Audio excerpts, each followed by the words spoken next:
to another episode of Mood for Feud. I'm your host Katya, and today I am so in the mood for Sabrina Carpenter feuds. I'm incredibly excited to talk about Sabrina. I feel like she is very much having an it girl moment right now. Her album Short and Sweet just came out a couple weeks ago, and she's breaking a bunch of records, she's charting, she's doing everything that a pop girly would be doing if they were on top of their game at the moment, and I'm excited to see where she takes it. I'm interested to see what her tactics are to bringing some longevity to her moment, so I'm also very excited to get into some of her feuds, most notably her love triangles that she always seems to be finding herself in. We're going to start off talking about the Olivia Rodrigo, Joshua Bassett love triangle that was most prominent in 2021, 2022, I think. And then in part two, because this is going to be a two-parter, in part two we'll be looking at the more recent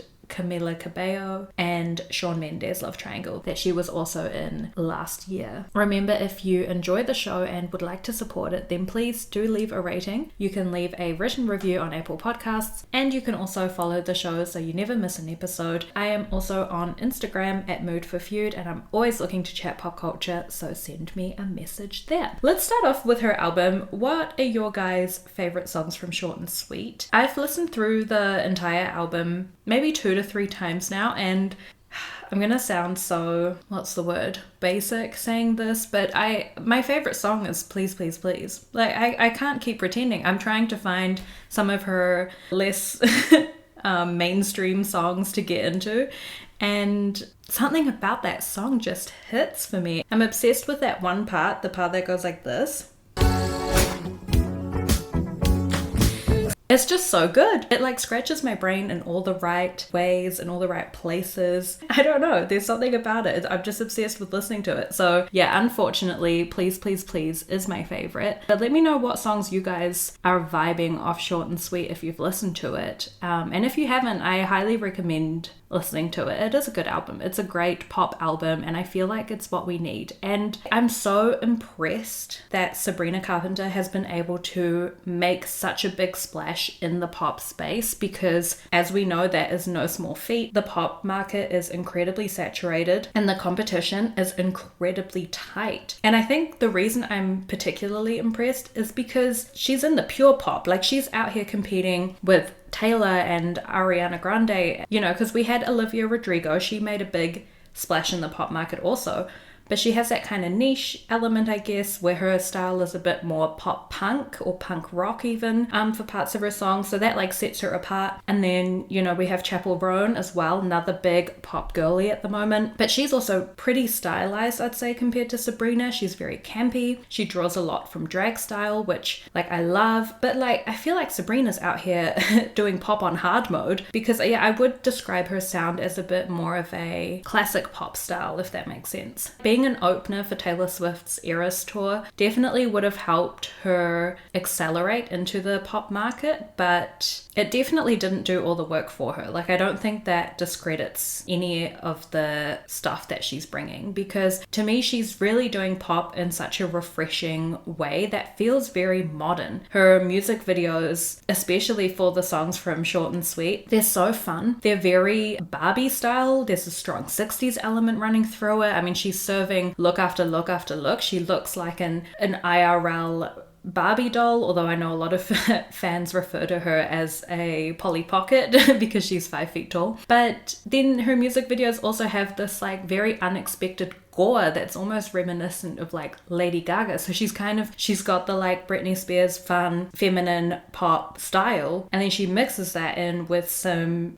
gory, bloody, murdery elements, and the result is this very modern feeling, very Gen Z, unserious, unbothered aesthetic where it's murder but make it girly pop. It's kind of like if the Margot Robbie Barbie movie was a horror film. That's how I would describe her music videos, and I think they're just hitting. Her most recent music video that came out, Taste, the one featuring Jenna Ortega, it's like a Scream Queens meets Stepford Wives type of vibe going on, and again, I think it's such a great blend of old and new that then makes this very refreshing music video. So I've been loving seeing her work come out. I've been following her, you know, her songs and her music, everything that she's been putting out. And yeah, I'm impressed. I'm excited. I think we've had a bit of a lull in the pop market, and it's great to see artists like Sabrina Carpenter, like Chapel Roan, making a name in pop and showing us who the next generation of the pop girlies are going to be, because for a very long time it's been dominated by Ariana Grande, Taylor Swift, etc. And I'm excited for some new blood, for some new players to grace our playlists, I guess. So as I mentioned, we're going to be looking into her very notable love triangle situations that she's been in. It's so interesting to me because there's a lot of similarities across these two love triangles. For example, they both have like a very mediocre man in the middle and then like two absolute powerhouses fighting for them. But I feel like that's so standard when you've got any love triangle with two women and a guy. It's like the guy's so irrelevant. I'm just realizing now the Taste music video also has a love triangle in it. And again, it's like the guy is just so irrelevant. It's truly female, male love triangles are about the women. They're for sure the main event, I guess, or the reason that it even becomes interesting in the first place. I do also have to say that both of these feuds are alleged. They've never actually been confirmed. None of the people in them have ever addressed them publicly. So I feel like I'm trying to get myself cancelled because the last feud episode we did was all about Blake Lively and Justin Baldoni. And that's also a feud that's quite alleged and, you know, mostly playing out in internet speculation. And now I've just gone and I'm going to launch into a two-parter about another alleged feud.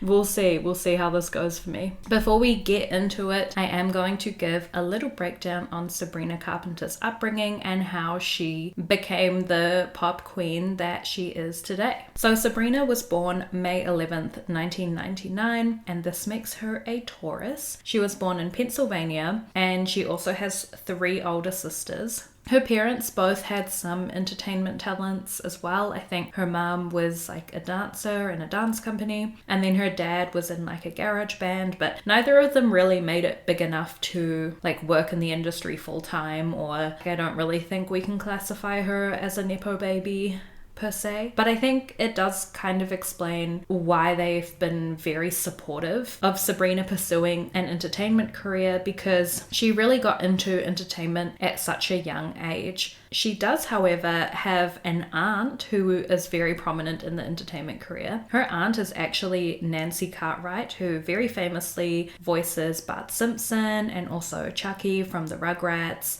I thought that was so wild. I had no idea that these two were connected. They don't have like a ton of photos together. I feel like they're not quite as aunt and niece as like Julia Roberts and Emma Roberts, for example, where they're quite often hanging out or taking photos together. So yeah, I had no idea. And from a very young age, Sabrina always wanted to be a singer. I feel like every time we cover a musician, pretty much, I say this. Like, they really wanted to be a singer from an early age. I don't think I've ever covered a musician who like didn't give a shit and then was like, maybe I'll give this music thing a go in their 20s or whatever. It's always they were singing before they could talk, they were dancing before they could walk type of thing. So, but she does enjoy singing to the point where she starts uploading covers that she's doing of like Christina Aguilera and such onto YouTube. And these videos, she's like 9 years old, and they're still on her verified YouTube account, which I thought was so funny because I just assumed that once you like make it big as an artist or whatever, you'd just start a new YouTube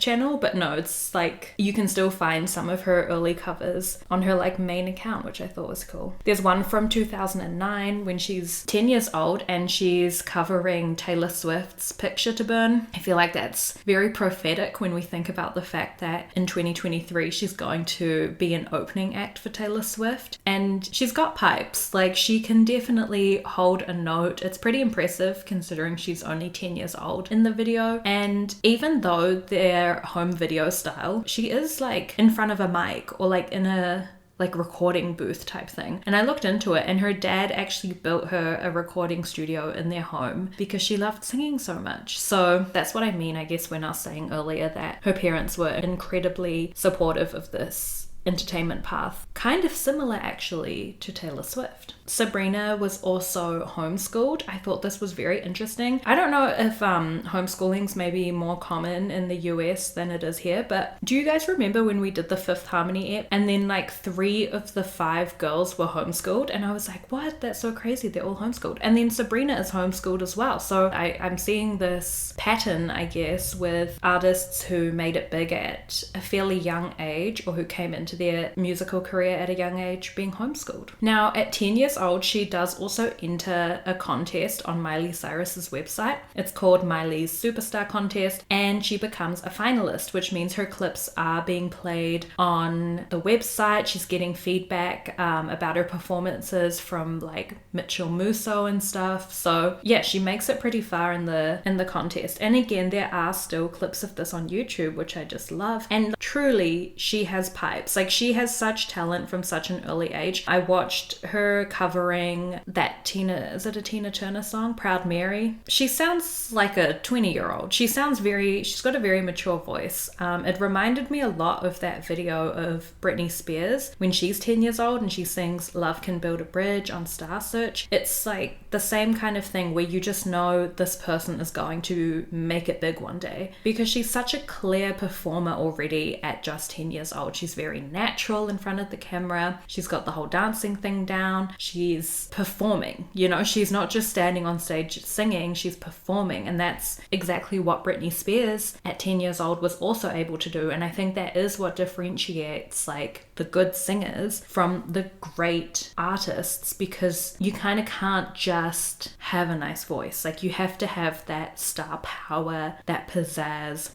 the je ne sais quoi, or whatever it's called. Like, you have to have the it factor. Her time on that contest, Miley Cyrus's contest, definitely propelled her forward a little bit, gave her a little bit of a fan base, gave her YouTube channel some attention as well, but not quite enough to like make a career out of it by any means. And then in 2011, she makes her very first acting debut in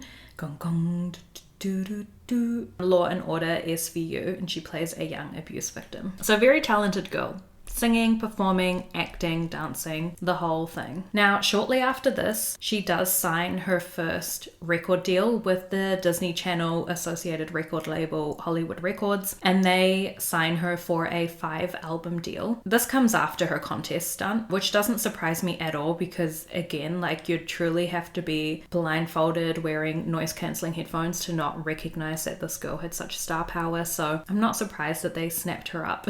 And then the following year, her and her family relocate to Los Angeles again, so that Sabrina can get more of those entertainment industry opportunities. And the move pays off, because in 2013, Sabrina is cast in the Disney Channel show Girl Meets World, which is the Boy Meets World spin-off sequel, I think, and she plays the character Maya Hart. And this is a very good opportunity for her, I guess, because at this point, you know, she can clearly sing, she's done a bit of acting, and on these Disney Channel shows, you get to combine those talents. Like, they always have their actors singing and their singers acting. It's a good place for her to be to hone into both crafts, I guess. And this is also when I first learned about Sabrina Carpenter, or learned who she was. I was definitely too old to be watching Girl Meets World, but my sister who's younger than me, she was very much like the target demographic for Girl Meets World, and so it was always playing at home, on our TV, whatever. And yeah, I mean, I took notice of her. I feel like her character was one of the more memorable ones. She had like a big personality on the show as such.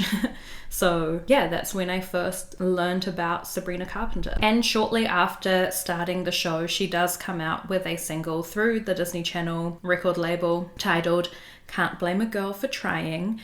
And I was so buzzed out, because when I read this, I was like, wait, I know that song. And when I looked it up, like, I knew that song. I don't know why, I don't know how. It must have been playing on the TV in the background when I was at home, because as soon as it started playing, I was like, yeah, I'm like singing along. Like, why do I know the song? So don't you dare call me a fake fan for saying that Please Please Please is my favorite song from Short and Sweet, because I know her like OG work. This might have even been her very first song that was like an original.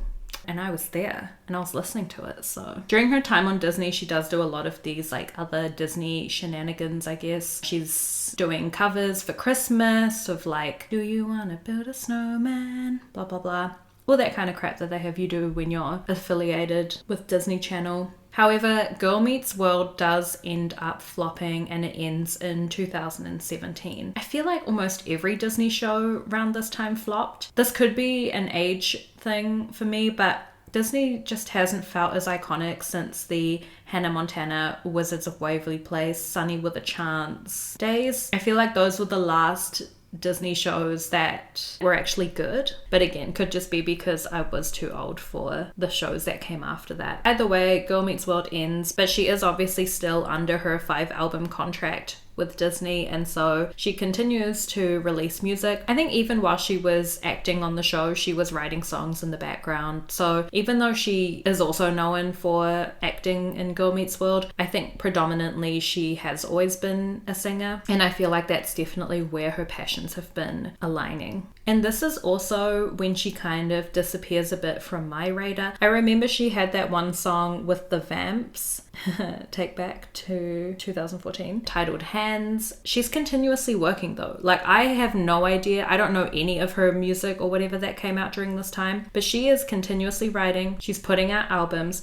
I think she's even touring. So she's not doing nothing, you know? She's just not in the like mainstream sphere, I guess. She does like a collaboration with Sweetie. She opens for Ariana's Dangerous Woman tour. She's going on late shows with like James Corden and Jimmy Kimmel, blah, blah, blah. But she's not really breaking into the A-list mainstream sphere, even though she's so adjacent to it. And it's incredibly tricky to tell what's stopping her because, you know, she's working, she's continuously writing music, she's putting it out, she's clearly got a fan base because otherwise you wouldn't be able to headline your own tour. And yet I had no idea what she was up to during that time, you know? Not that I'm like the benchmark for whether someone is big or not. I was even reading a Marie Claire article about her from 2019, and they're describing how she can like walk around pretty much unnoticed. Like, no one's gonna stop her in the streets for a photo. So like, that's crazy. You were on Disney Channel, you're a Disney Channel star. There's no way that Selena Gomez, after being on Wizards of Waverly Place, could walk around unnoticed. Do you know what I'm saying? I feel like she just has this very like low-key era following her Disney show.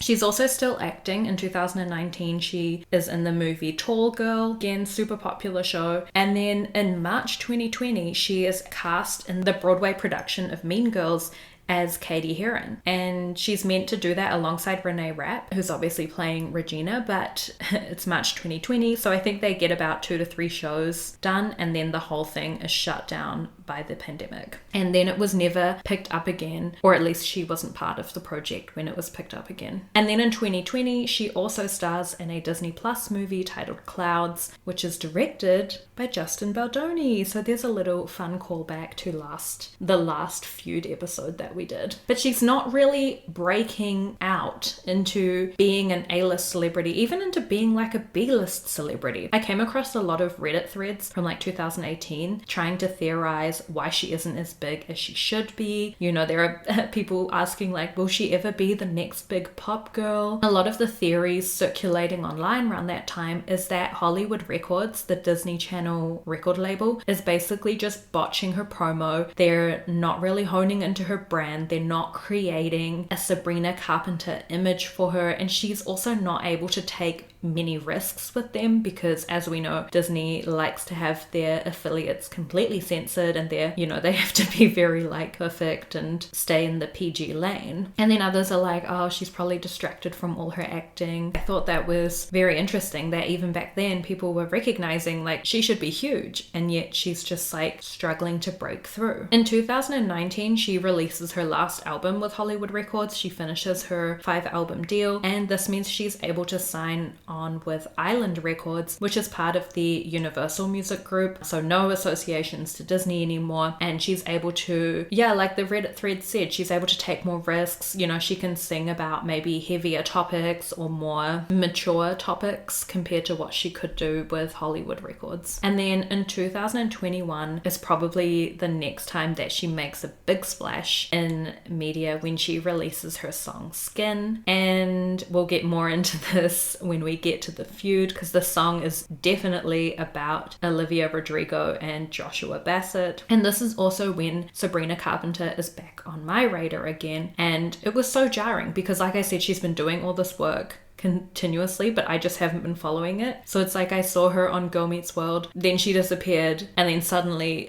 like 7 years later she's back on my radar, but because she's feuding with Olivia Rodrigo and stealing Olivia's man, allegedly. And then in 2022 she releases the album Emails I Can't Send, and by this stage she really is on her way to becoming the Sabrina Carpenter we know now. This album has the song Nonsense, which does numbers on TikTok, goes incredibly viral. She starts to refine her aesthetic and create this like very recognizable brand. I'm not being shady, but she does have some work done, and when I tell you, if I ever get to the point of my life where I can afford plastic surgery, I'm going to need her to send me the details of her surgeon, because her work is some of the best that I've seen in Hollywood, just in the way that all of her fillers or whatever it is that she got done, I'm no expert, they all just enhance her natural beauty, which is the point of it, right? Like she doesn't like completely rearrange her entire face. It's like she picks the features that are already working in her favor and then just like tweaks them to make them even better. And I don't know. She's gorgeous, to say the very least. By the time we get to 2023, I feel like she's well and truly becoming the next pop girly. She releases an extended version of her album Emails I Can't Send, and this also has the song Feather, which does incredibly well on the charts. She gets some more buzz around her, I guess, because she actually films the Feather music video inside of a Brooklyn Catholic church, and this ends up with the priest of that church getting relieved of his duties because the Catholic Church felt it was inappropriate to let Sabrina Carpenter film her music video in there. I think the reason he got relieved is because he did give approval for it, although he was like, oh, like I didn't know she was going to be like acting sexy. He didn't say this, but like acting sexy in the church. He thought that it was just to film like a funeral scene for the music video, but the result is like she's up at the altar, she's in this little tulle dress and she's dancing, I guess. So I don't know, they deemed that as inappropriate. Isn't that crazy? The priests can diddle boys, but God forbid they let Sabrina Carpenter film a music video in there. She does respond to the controversy. She puts out a statement saying, "We got approval in advance and Jesus was a carpenter." This is one of my favorite quotes that she's ever put out because it's just so... it works on so many levels. I mean, her fandom is called Carpenters, obviously after her last name, but I think the reason I love it so much is because Jesus actually was a carpenter. Or at least his dad Joseph was, and I'm pretty sure he like followed his dad's trade. So when she says Jesus was a carpenter, it's like she's not wrong though, because he was. And then in June 2023 is when she announces that she's going to be opening for the Eras tour. And by this point, she has completely crafted her brand and her identity, and it pays off because in all of the opening acts that she does for Eras, she's got this very iconic big like Barbie hair. She's got the go-go boots, which at this point I just associate with Sabrina Carpenter. She's got her like corsets with the heart cutouts, and it's the branding is very reminiscent to me of when Ariana like went in on her aesthetic, you know, and she was constantly wearing those like mini dresses with her big ponytail and her like knee-high boots. It's very similar to that. It's like we're seeing her aesthetic being repeated every single night that she's opening, and it's just helping her become this like fully packaged pop star. I think 2023 was also the perfect year for her to make a big splash, to like hit that peak into becoming mainstream, because we had the Barbie movie come out that year, we had Taylor Swift doing her Eras tour, we had Beyonce doing her Renaissance tour, and people were just ready for the next women to support. But I think one of the smartest things she ever did to generate hype around her performances, particularly because, you know, in the Eras tour, she is an opening act and people aren't going to see her, if that makes sense, is she changes her outros to her song Nonsense to match whichever city that she's performing in. So, for example, when she's performing in Manila in the Philippines, she sings, "His ex is a motel, I'm a villa. He said I taste better than vanilla. What's your favorite city? Mine's Manila." And she like customizes it. Or when she's in Melbourne in Australia, she sings, "I don't say hello, I say good day, mate. I don't make a bevy, I'm a lightweight. Melbourne, I just came, I saw, and I ate." So it generates this thing where people are looking forward to watching her performance in their city because they're wondering how she's going to wordplay on their city in her outro.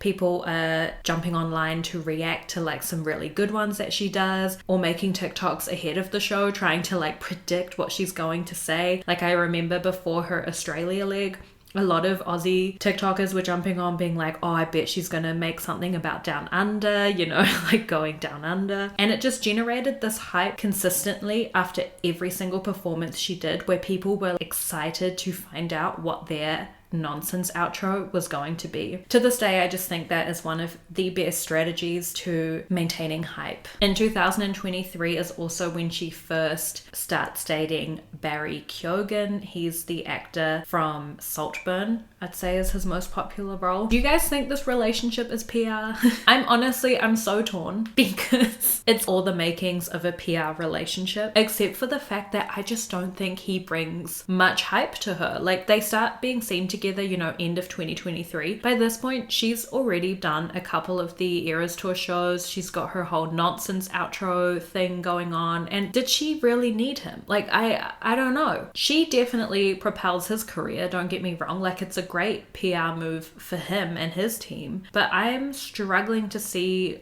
what she got out of it other than contributing to the like rat boy boyfriend movement that was happening around the time. And he's also in the Please Please Please music video, which I guess garnered a bit of hype and attention when it came out because people were like, "Oh my god, she's doing this with her boyfriend Barry." But to be honest, I feel like Jenna Ortega being in the Taste music video is already getting way more hype, is already something being talked about way more. So it's like she could have put any famous person into Please Please Please and had a similar outcome. I don't know. But then they do seem like PR, especially because I can't remember if Saltburn was already out. It was either about to come out when they were first spotted together or was already out. And then she was obviously in the works of releasing singles from Short and Sweet. So on paper, it definitely reads as a PR relationship, but for some reason, I'm just not convinced. I just think he got way more out of that relationship. Isn't he going to be in Peaky Blinders soon? And, you know, in the Please Please Please music video, he plays like a mobster, a gangster type character. Do you see what I mean? She puts him in that music video as that character, and then the next thing we know, he's going to be in Peaky Blinders. Like, she is propelling his career so hard. What has he done for her? Let me know what you think.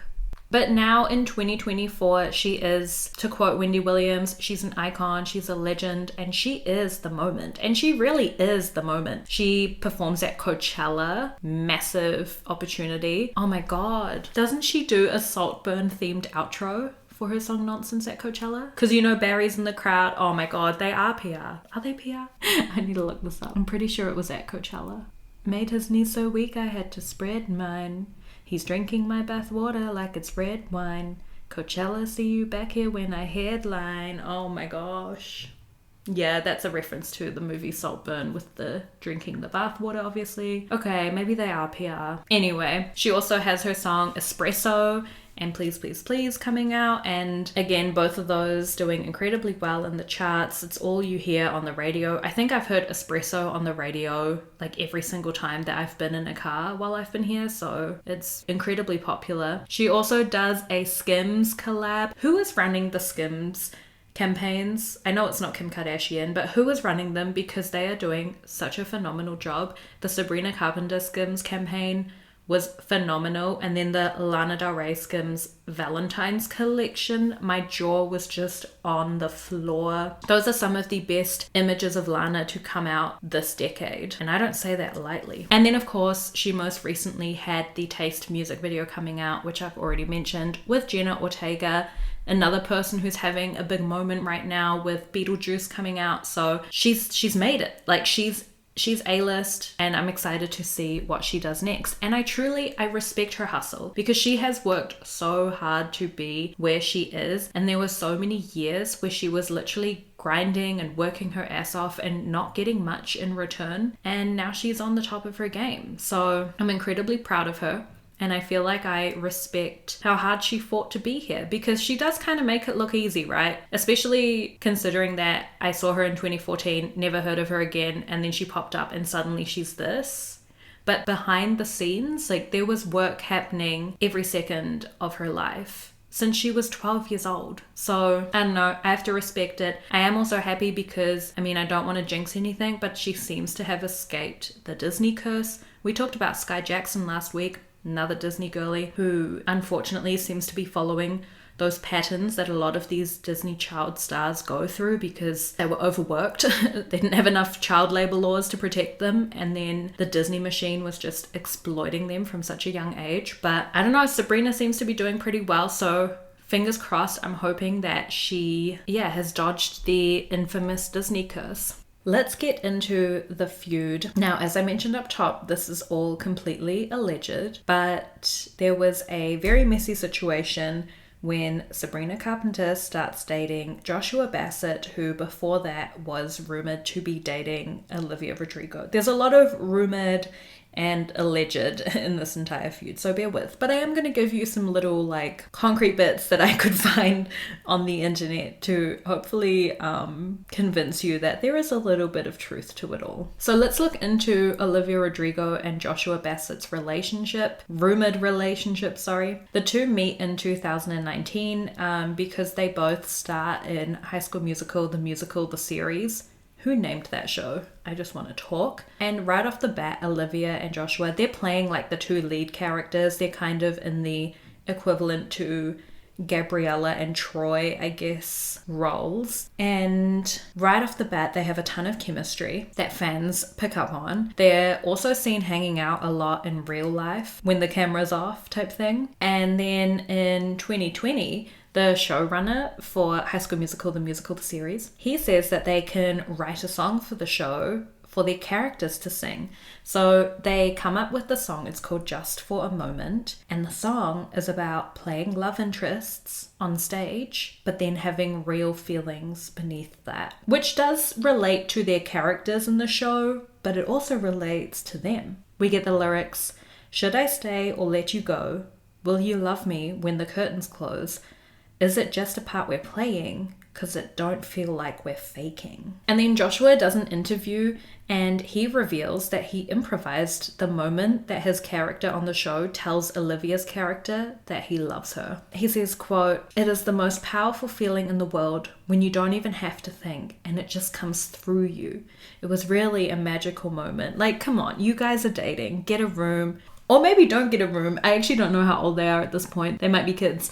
But do you know what I mean? Like, it's a rumored relationship, but like they're coming out with quotes like this. They're writing a whole song about like, oh my God, I have real feelings, but I'm just like playing a character on stage. So I feel like it's pretty obvious. Olivia also posts a clip of herself on the internet and she's singing about a guy with a brown-eyed grin and messy hair. And I guess, you know, Joshua Bassett, he does have brown eyes. You could maybe describe his hair as being a little bit messy, maybe. So to the world, I guess it seems pretty obvious that these two are an item off screen as well. Then in April 2020, Joshua, he releases the song Common Sense, which is a song about being caught between your head and your heart, and like this garners some speculation that him and Olivia have maybe broken up, even though they never said they were actually together. But everyone's like, oh, that's such a weird song to put out. I will say he wrote the song back in 2018 because there's like clips of him on his Instagram where he's singing the song. So he didn't necessarily write it about Olivia, but the release date is a bit sus. Like, they're rumored to be dating, all this stuff, they seemingly are in a good place, and then he drops this song about a breakup where like his head's telling him he should cut it off, but his heart is telling it's like it hurts, you know? I wonder where he got that inspiration from. Maybe from a certain Troy Bolton in High School Musical, who was also caught between his head and his heart. And then in 2020, around July, this is when we first see Josh hanging out with Sabrina, and it seems too soon. I guess she has her Sharpay Evans moment where she comes in and suddenly they're just spending a lot of time together. They're spotted at the Black Lives Matter protests together, allegedly. I watched some of the clips of them spotted, and I don't know, it's so hard to tell because, you know, everyone's obviously wearing their masks and whatnot. But he also releases a music video for his song Anyone Else. It's filmed in like a home video style, kind of like the POV is maybe from his girlfriend, and at one point he's like driving in the car, and then you can see he's holding like a girl's hand in the music video, but you can't see whose hand it is. But then people like analyze the nail art on the hand and then compare it to Sabrina's nails, and all this speculation is like that's Sabrina in the music video. The like female in the music video can also be heard talking off screen, like right at the end of the video, and a lot of people are like, that's definitely Sabrina's voice. I had to listen to it and I personally couldn't conclusively say, but the rumor is that it's Sabrina. And then in August 2020, 1 month after all of these Sabrina and Josh sightings, Olivia does the trend on TikTok where it's like, you think you can hurt my feelings? And she says, you think you can hurt my feelings? I wrote this song, and it links to her song All I Want. And then the caption is, and that's on failed relationships. And she's not really old enough to have like a slew of exes in her past where it's like, ooh, which failed relationship is she referring to? It's like, it kind of has to be about Joshua Bassett. And then in October, Joshua and Sabrina dress up as Shark Boy and Lava Girl for Halloween, which, like, doing a couple's costume, if you're not dating, that's ridiculous. Unless there's like a group of you, do you know what I mean? And they're filming all these TikToks together while they're dressed up. So even though they never like came out publicly saying like we're in a relationship, it's just the signs are there, like it seems obvious. And then in December, Josh is being quite diplomatic because a lot of people are speculating online and asking him, you know, what happened with you and Olivia? Are you dating Sabrina now? But he tries to keep it very diplomatic. He still talks about Olivia when he's asked about her. He says that they have a great friendship. In one interview, he refers to Olivia as his homie.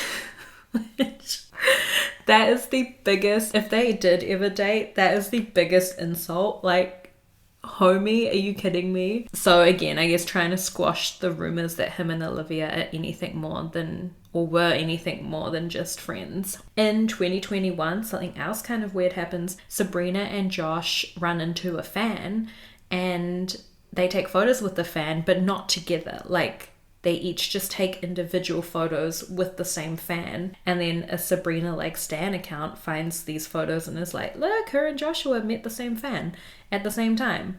But there's not like a group picture of all of them. And then in January 2021, Olivia releases Driver's License, and it obviously blew up incredibly quickly. And it's also just so obvious that it's about Josh. And there's a couple of hints throughout the song. So, well, for starters, the song's called Driver's License, right? It starts, I got my driver's license last week, just like we always talked about. And there's an interview from right after Josh and Olivia came out with the song Just for a Moment for their TV show. Olivia does an interview where she describes that when the showrunner called them up and said like, yep, we're gonna accept your song, like it's going to be in the show, her and Josh celebrated by going to an In-N-Out. And she couldn't drive yet, but she did have her like learner's license, I guess. And so he was letting her drive around the car park, like practicing to drive in his car in the In-N-Out car park. And now we've got this whole song about getting her driver's license and how it's something that her and her ex used to talk about a lot. So I don't know, that seems like a pretty big connection. And then we get the next lyric, which is, and you're probably with that blonde girl who always made me doubt. She's so much older than me. She's everything I'm insecure about. This just kind of has to be about Sabrina. Sabrina's very famous for her like bright blonde hair. She is also older than Olivia Rodrigo. I think she's about 4 years older than her. So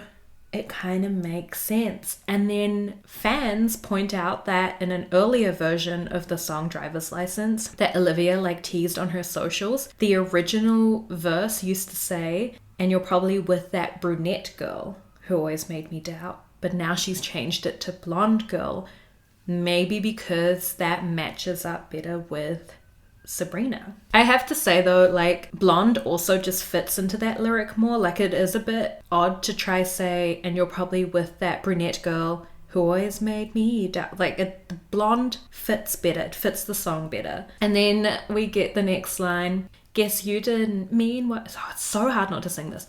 Guess you didn't mean what you wrote in that song about me. And who did she do a song with where they sang about being in love with one another?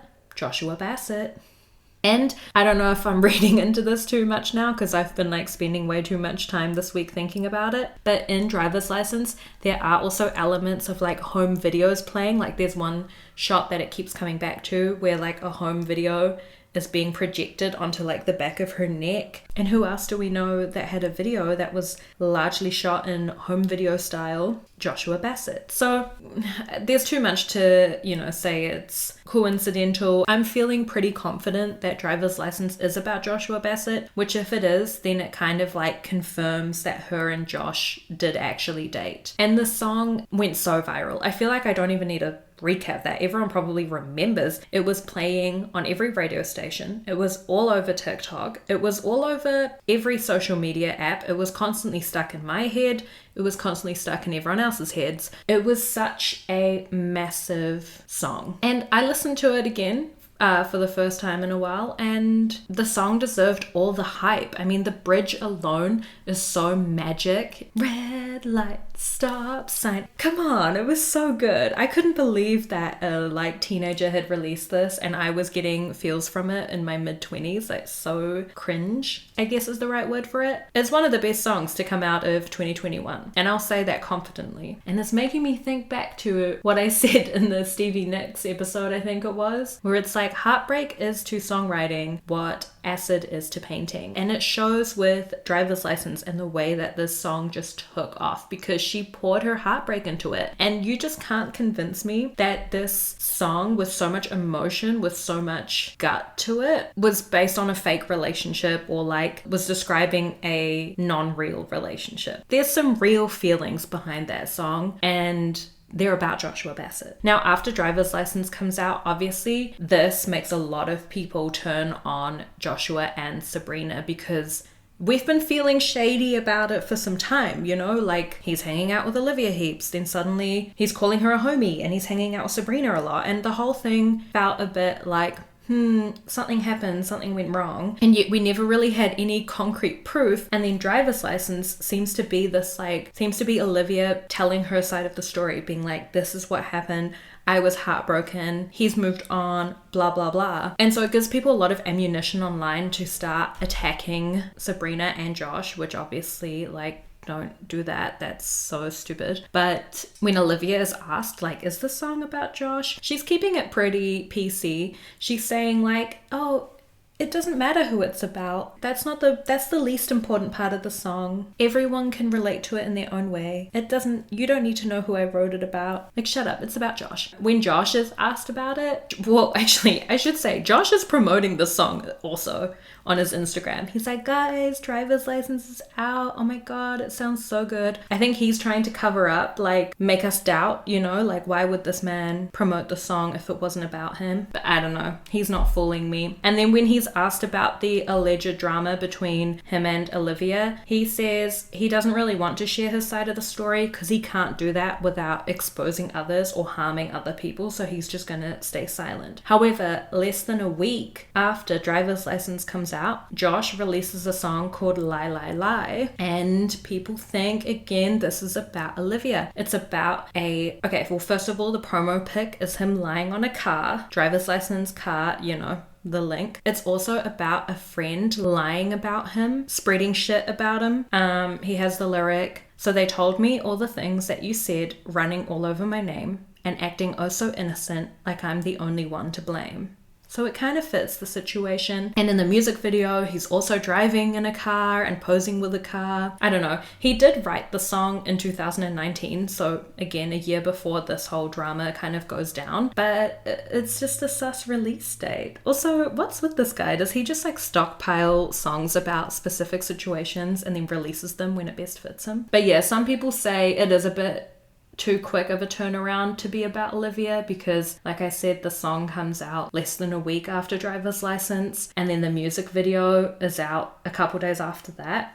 But I don't know, crazier things have happened. Like, we saw Drake and Kendrick releasing shit within hours of one another. So crazier things have happened. Now, again, like, he's still being like fully berated on the internet for breaking Olivia's heart. And 2 days after Lie Lie Lie comes out, Joshua is hospitalized. And it's pretty serious. I think he gets diagnosed as having septic shock and heart failure, but it is also linked to stress. So I don't think like the internet drama caused him fully to go to hospital, but it was definitely an underlying factor on top of his heart failure, etc. And it's like super serious. Like, I think the doctors tell him he has like a 33% chance of surviving, which is so slim, but he thankfully does manage to pull through. Then a week after Josh's song Lie Lie Lie comes out, Sabrina releases her single Skin. And here we get her side of the story. She starts the song, "Maybe we could have been friends if I met you in another life. Maybe then we could pretend there's no gravity in the words we write. Maybe you didn't mean it.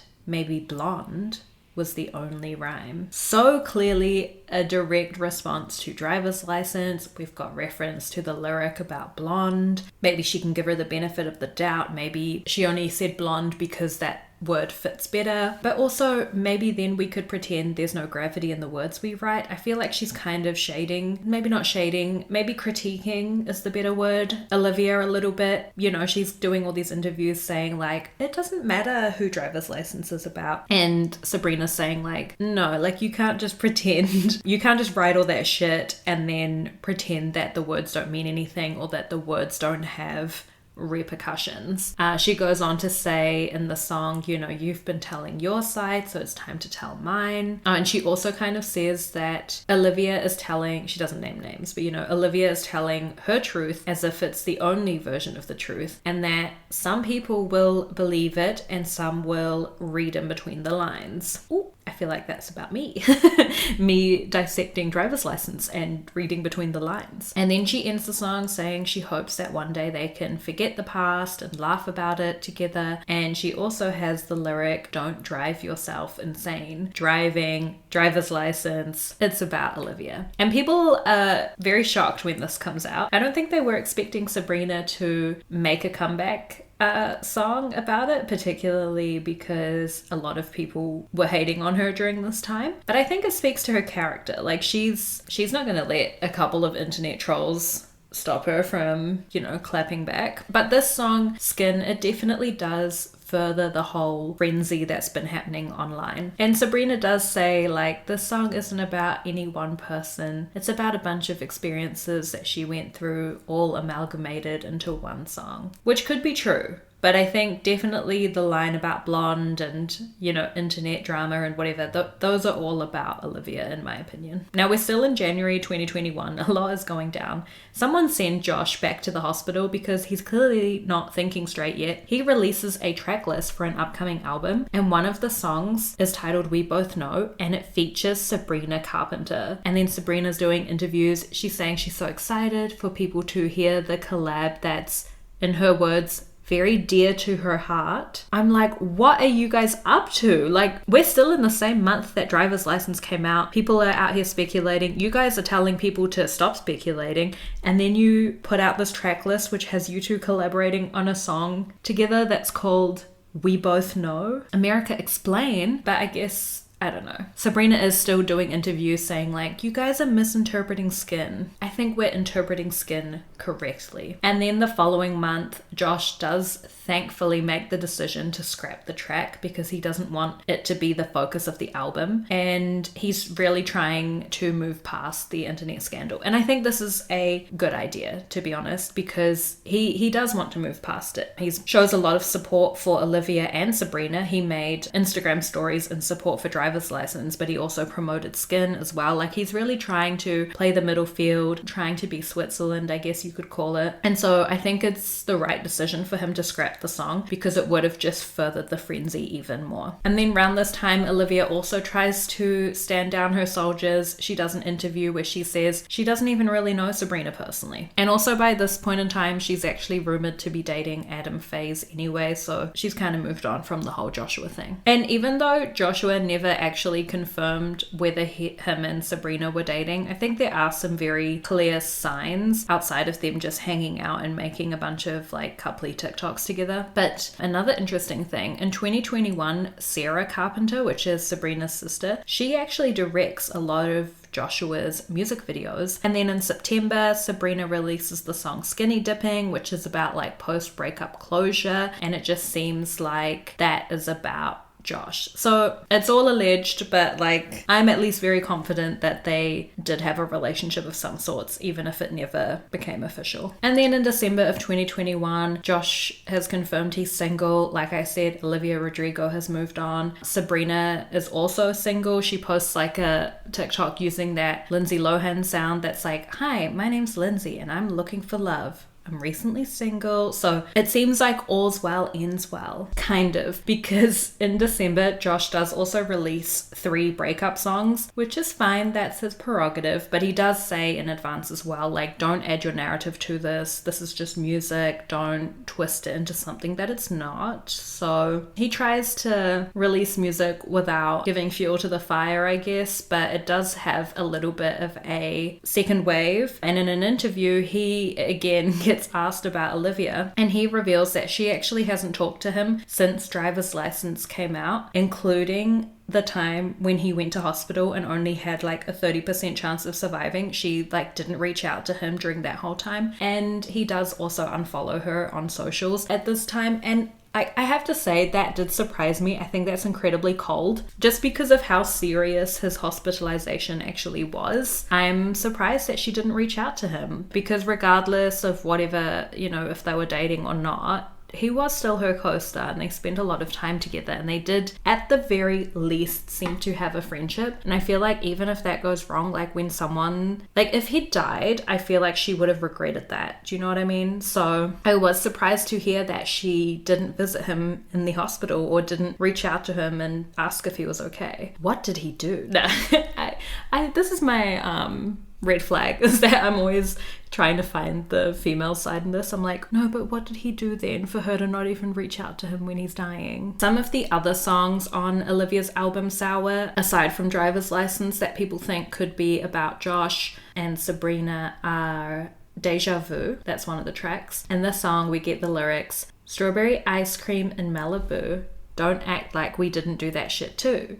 You're trading jackets like we used to do. Everything is so reused. And there are photos of Josh like wearing Sabrina's hoodie, you know, they're sharing clothes. It actually reminds me a lot of when Sabrina Carpenter first started wearing Barry Keoghan's hoodies. Do you guys remember that? And everyone was like, oh my gosh, are they together? Are they not? What's going on? I have to say the like sharing clothing thing is probably one of my favorite ways that celebrities soft launch, because it's like a fun little Easter egg trail that we get to follow. Yeah, I don't know. And I think there's something cute about sharing clothes. In Deja Vu, we also get the lyrics, do you call her almost say my name? Because let's be honest, we kind of do sound the same.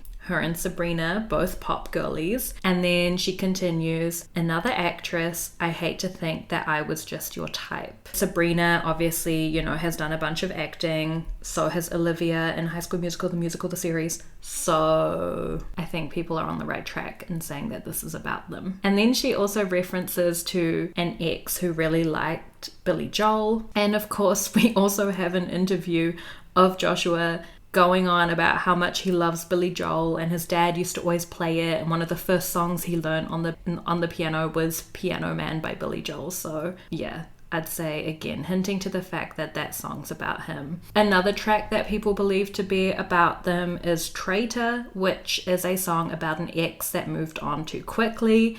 It starts, brown guilty eyes and little white lies. I played dumb, but I always knew. So again, we have those brown eyes. Where else has she talked about brown eyes? When singing about Joshua Bassett in that Instagram video. So like, I feel like we're getting all the right clues here. And we also get the line in that song, it took you 2 weeks to go off and date her. Guess you didn't cheat, but you're still the traitor. And we know that there wasn't a ton of time between when Joshua was spotted with Olivia to then being spotted with Sabrina, so safe to assume this song is about them. Now in 2022, by now things seem like okay between Joshua and Olivia, and they're even spotted on the red carpet together. It is for High School Musical, the series, season 3, for which Olivia came back as like a special guest. So it's kind of giving a little bit contract. It's giving managers telling them to like suck it up and take some photos together. But they also don't follow each other anymore. So I feel like at this point the situation's like calmed down. But yeah, they're not back to being on amazing terms. And then in 2022, Sabrina also releases another song titled Because I Liked a Boy. And this to me is clearly about the whole situation. Again, we get the lyrics, now I'm a homewrecker, I'm a slut, I got death threats filling up semi-trucks. Tell me who I am, guess I don't have a choice. I'm the hot topic on your tongue, I'm a rebound getting round, stealing from the young. Tell me who I am, guess I don't have a choice, or because I liked a boy. She did get a lot of death threats, probably enough to fill up some semi-trucks. She did get labelled as homewrecker, slut, like all that horrible, nasty, nasty stuff. You know, even the lyric, stealing from the young, again, we've got this reference here to her being older than Olivia. Yeah, it's a sad song, and I hope it makes the internet trolls feel bad, and they better not be popping their pussy to short and sweet now in 2024 when it's cool to like Sabrina again, because the way that she was treated during this whole scandal was... yeah, it was pretty disgusting. She continues, was only trying to hold you close while your heart was failing. It's not internet illusion, just 2 kids going through it. You said I'm too late to be your first love, but I'll always be your favorite. Heart failing, Joshua in hospital for heart failure. It's all matching up pretty easily. And then she continues, dating boys with exes, no, I wouldn't recommend it. So she's kind of saying like, it's not my fault that he had a past. Like, fine, guess I'll just date guys who've never dated someone else before. I do kind of get her perspective on this. We're not done yet though, because in 2023, so like years after this whole thing first circulated online, Olivia Rodrigo releases the song Bad Idea, right? On her album Guts. And there's, again, a lot of Easter eggs in the music video that point to Joshua Bassett. And this song is about hooking up with an ex, even though your friends don't like him. And at this point, she has had 2 other exes since Joshua Bassett. You know, she was dating Adam Faze. That broke off. Then she started dating Zach Beer, which was so odd to me because if you read Blind Items, Zach Beer is allegedly a bit of a drug dealer in the celebrity spheres. And I was just like, what is Olivia Rodrigo doing with a drug dealer? Also, the age gap just made me feel awkward.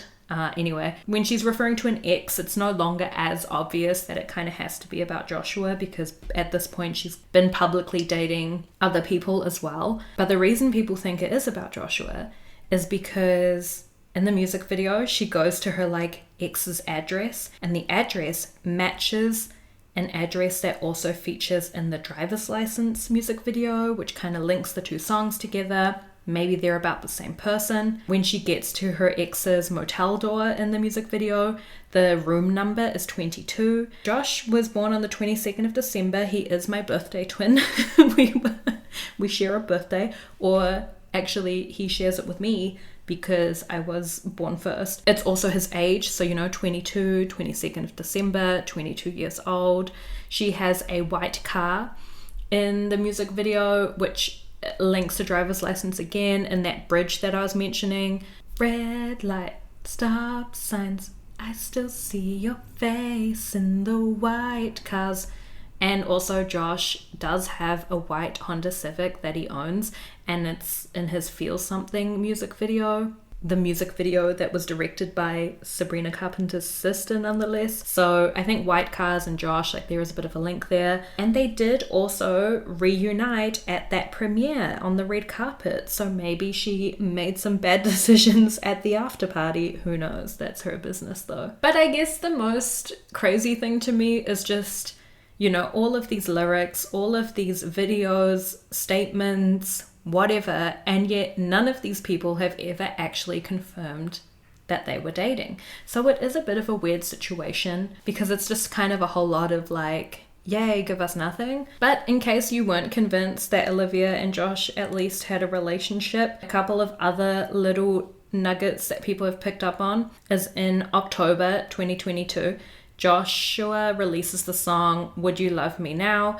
and it's all about like a lost love that he regrets. It's very much like a The One That Got Away type of song, and he has a lyric, and I still got the Converse that I wore the day we met. And in June 2018, so before Olivia and him were starring in the TV show together, Joshua goes to the Radio Disney Music Awards, and Olivia Rodrigo, she's filming Bassett with Jake Paul at the time. So she's on the red carpet, she's doing like interviews with people. And I don't know, to me, this could well and truly be the first time that they meet, because they don't seem to know each other very well, but she's kind of asking him and a bunch of the others, who's your favorite performer that you're looking forward to seeing?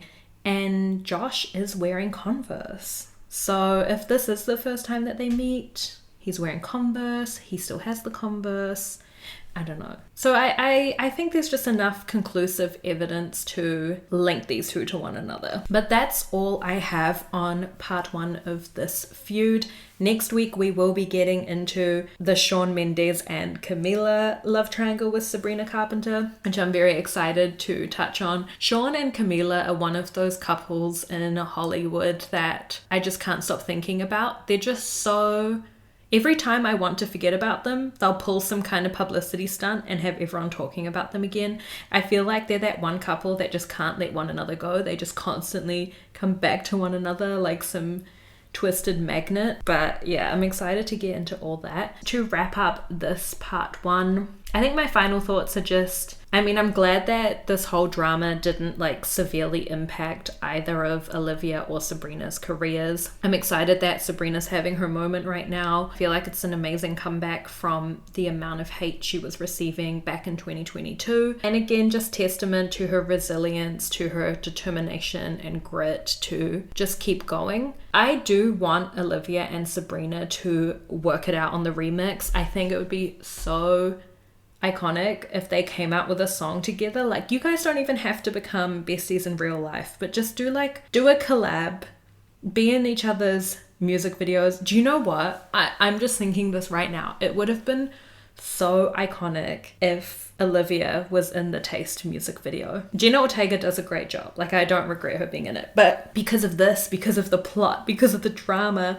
I think that would have been such a sick move. And it would have boosted both of them. I don't know. Maybe it's too on the nose.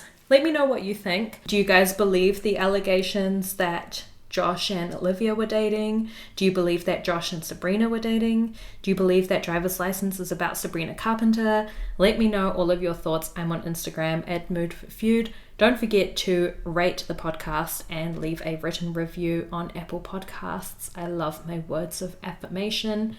Otherwise, I will be talking to you guys again next week. And so I hope you have a fantastic week, and I'll speak to you then. Bye!